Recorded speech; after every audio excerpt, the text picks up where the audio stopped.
So Isaiah chapter 40 is a pivotal chapter in the book of Isaiah. The earlier portion of the book placed heavy emphasis on God's judgment of God's people. They specifically trampled the vulnerable. They ignored the needs of those who were the most vulnerable in their society.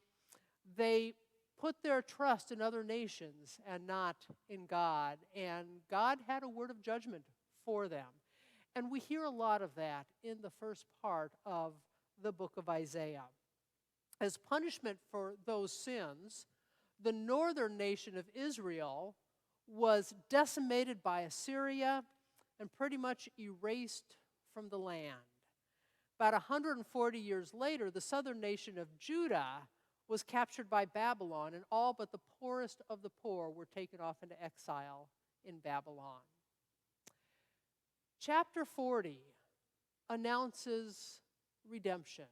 It announces that the time of punishment is over and God is about to lead them home. So listen for the word of God for us today from Isaiah chapter 40. Our text today is taken from the New Revised Standard Version of the Bible. Comfort, O comfort my people, says your God. Speak tenderly to Jerusalem and cry to her that she has served her term, that her penalty is paid, that she has received from the Lord's hand double for all her sins. A voice cries out, in the wilderness prepare the way of the Lord. Make straight in the desert a highway for our God. Every valley shall be lifted up, and every mountain and hill be made low. The uneven ground shall become level, and the rough places a plain. Then the glory of the Lord shall be revealed, and all people shall see it together, for the mouth of the Lord has spoken.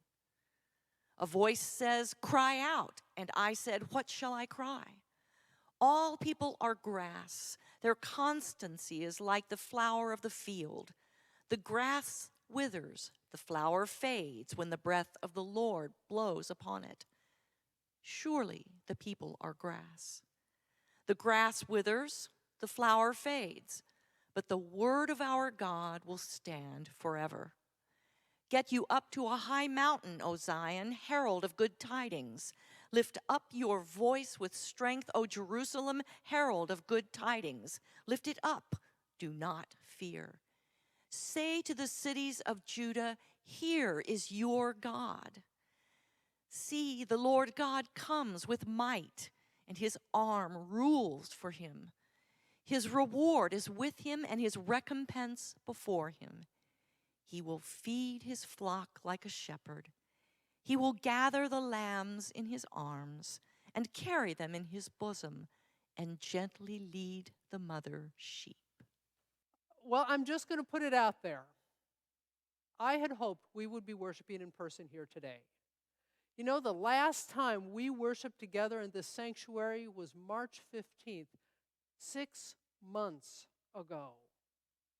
When all of this COVID business kind of started up, we took a break from worshiping in person, and there were some who had hoped we would be back together in Easter, in April. Well, Easter came, Easter went. And then we were thinking, well, maybe Pentecost in June, maybe we'll be able to come back together then. And we had some conversations about that here, but then Pentecost came and went. And by then, we realized that realistically, we just needed to plan on virtual worship throughout the summer. And then maybe today, the day we traditionally gather to start our fall program, maybe today we could be back together in this sanctuary and worshiping together. Well, where are you right now? You are sitting in your homes, you are maybe listening on the car, radio, you're accessing this through the TV and the computer. I don't see you sitting here in the sanctuary with me. In mid-August, we actually were somewhat optimistic that we would be able to have some form of regathering by now. even if it was just a few people joining us for the recording of worship. We hit a low of about 6 cases per 100,000 people in Lancaster County the middle of August. Things were moving in the right direction. We were optimistic. But last Sunday, that number skyrocketed to almost 24 cases per 100,000. And our COVID risk dial is solidly for the second week in the orange, high risk of spread. Believe me when I say we all long to be back together here in worship. But like so many churches, we are wondering when that's going to happen. When is it going to come? When will that all clear be given? And we're also wondering when it does come, what is it going to look like? Because we know it's not going to look like it did pre-COVID. Well, now we wait, and we continue waiting. We wait for the all clear to come back to worship. Meanwhile, we're adapting to a new normal. We're all wearing our masks. We're keeping our distance. We're not going out as much. Well, as I was thinking about all this in preparation for today's sermon, I had to do a little bit of processing of my own disappointment that we still aren't able to come back together in worship. But as I was thinking about that, I realized that we are very much going through a time of exile, not completely unlike what the people of God did when they were in exile in Babylon. You see, when they were in exile in Babylon, they also hoped their exile would be very short-lived, that God would destroy Babylon, substitute COVID-19 there if you would like, and that God would lead them home, back to Jerusalem, back to their homes, back to the life they had left. But that didn't happen. And they gradually got used to life in Babylon. They built homes, they had jobs, they raised families. By the time the all clear was finally sounded, 70 years later, by the way, I am hoping we aren't dealing with this 70 years from now, but by the time that all clear was sounded, not everyone wanted to leave Babylon and go back to Jerusalem. They were quite comfortable in this new normal that had become their life. As we read through the book of Isaiah, what's traditionally called Second Isaiah, from chapters 40 to about chapters 56, we almost see a cajoling and a pleading on the part of the prophet to try to get God's people to leave Babylon and go back home. Well, I'll be honest. There's been some concern raised here among the leadership of our own church about whether we are going to have that similar challenge when that all clear is finally given. There are some who worry that you will have gotten so used to worshiping online at your own convenience that as long as we continue to offer online worship, you're probably not going to come back into this space at 11 o'clock on a Sunday morning. I am not worried about that. I actually have no concerns about that at all, because church is more than worship. It's a community of faith. It is relationships. It's growing together. It's serving together. It's making a difference together. And as good as online worship is, there are some things about church that just can't be translated over fiber optics. So I'm not worried about whether or not you're going to come back into this space when we finally have that opportunity.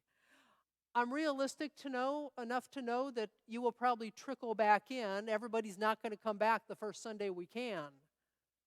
But I know that you know the church is more than just worship.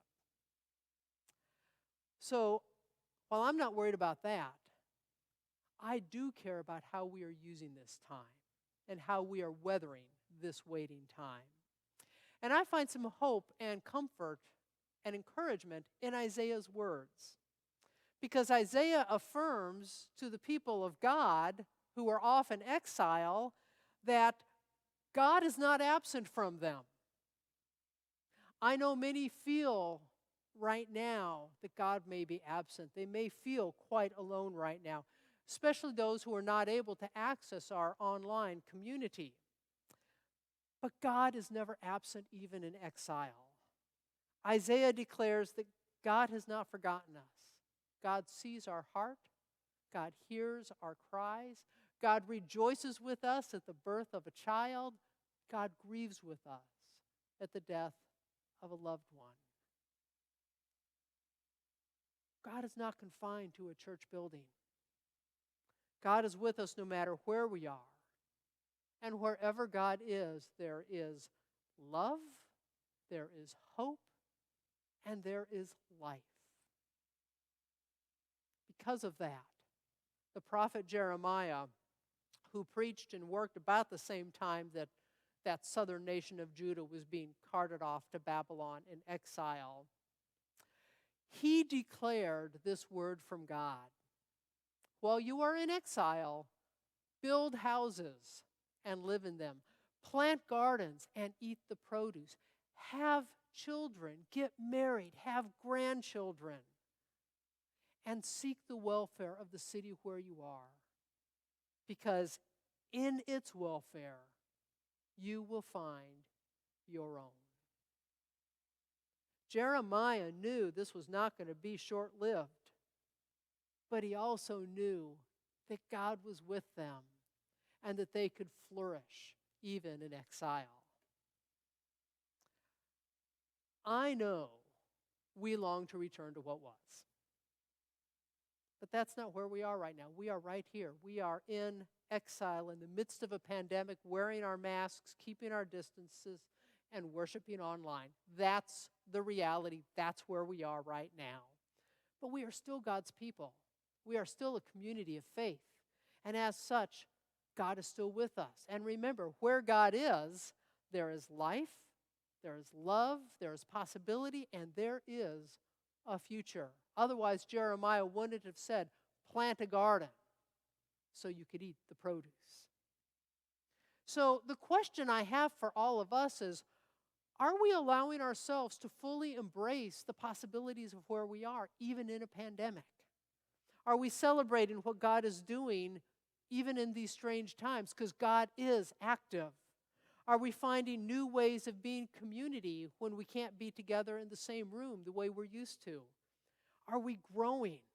Are we contributing to the health and well-being of the larger community around us during this pandemic?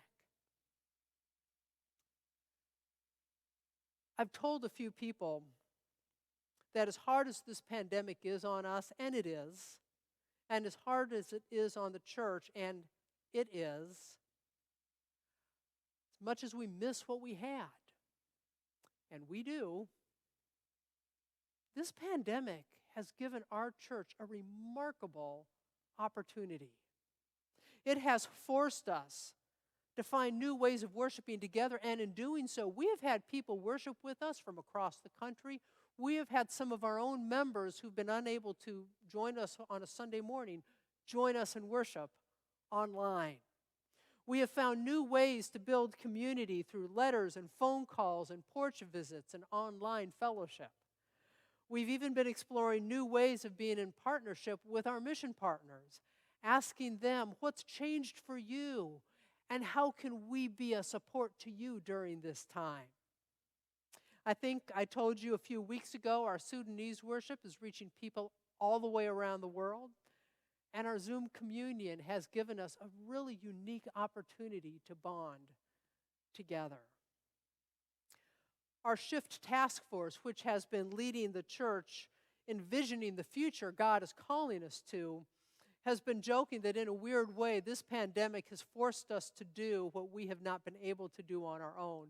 Yeah, you might remember back in the fall, we talked about as a church taking a sabbatical, a Sabbath from all of our activities because we were tired. We were doing so much. People were having to show up at so many things that we were tired. We needed a break. And we also needed to step back from what we were doing so we had space to see where God is leading us next as opposed to just continuing to do what we've always done. Well, We failed miserably at that. I don't even need one hand to count the number of things we stopped doing when we said we were going to stop doing pretty much everything. But we've been stopping now. And in this space, we have had the freedom to think and dream and experiment and try new things. And our shift task force and our session and our committees have been using this time to listen to God and to listen to you and to discover new possibilities for tomorrow. To use the words of Jeremiah, we have been planting gardens and waiting to see what comes up. One of the things that we've been focusing on is developing a robust online ministry. We have recognized that there's a world of people out there who are seeking what we have. They are seeking God, they are seeking meaning, they are seeking support. And we want to find a way to connect with them and help them find what they need. And so we're going to develop an online ministry as part of our church ministry. And it's not going to be just about worship. It's going to be about growing disciples and meeting people where they are at. This pandemic has showed us what's possible. We have a lot to learn, but it's showed us what's possible, and it's showed us the need. We've also, as I said, been talking to our local mission partners about what those partnerships might look like so we can have a bigger impact in our community and in people's lives, so that we can more faithfully and effectively share God's love with others. I can guarantee you, those dreams and those conversations would not have happened without this pandemic. So in a really weird way, it's been something of a blessing for our church. Fortunately, our session recognized that and has taken advantage of the time we have been given. You see, we realized somewhere along in these last 6 months that we had a choice. We could fight against the reality we find ourselves in. We can complain. We can buck the rules in an attempt to force ourselves back into what we had before COVID hit. Or we can support each other. We can lift each other up. We can provide space for those who are seeking community. We can use this time to prepare for the future God has in store for us. Now, I don't know about you, but I know which of those two options gives me the most energy and makes me the most excited. One of the important messages from Isaiah is that this exile will not last forever, and that is good news. There will come a day when the words are spoken, our time in exile is over, and God will lead us back to this place where we will gather together in community. There will come a day where we don't have to wear masks when we see each other, where we can hug each other, where we can laugh and sing joyfully and freely and without concern. It's going to be a wonderful day. But if we look at the experience of those who were in exile in Babylon, when they finally came home, they discovered the world looked different than it did when they left. In their case, it was because they returned to a city that had been literally razed to the ground, and they had to rebuild from the very foundation stones a city in which to live. In our case, when we come back at the end of this pandemic, it's going to look different because we have learned a lot during this time of exile. We've learned things about worship that we're going to continue when we regather. We have learned and practiced new ways of doing education and fellowship, and we're going to continue some of those when we get back together. We have changed and improved how we care for each other. We're looking at new ways of connecting with new people, people who are seeking a spiritual base, and we're shifting our focus from providing services to others to inviting people to join us in serving others. We're going to look different when we come back together. We're still figuring out what that's going to be like. But while there will be a lot that's the same, there's also going to be some new things because God is doing new things among us even now, shaping us, forming us, and preparing us for the future that is coming. Now, I'll be honest, that is a little bit scary because I know what the past was like. I know how to be in the past. Like you, I'm figuring out what the future is like and what that's going to demand of me and of us as a church. I do know it's going to take work, just like rebuilding the walls of Jerusalem took a ton of work.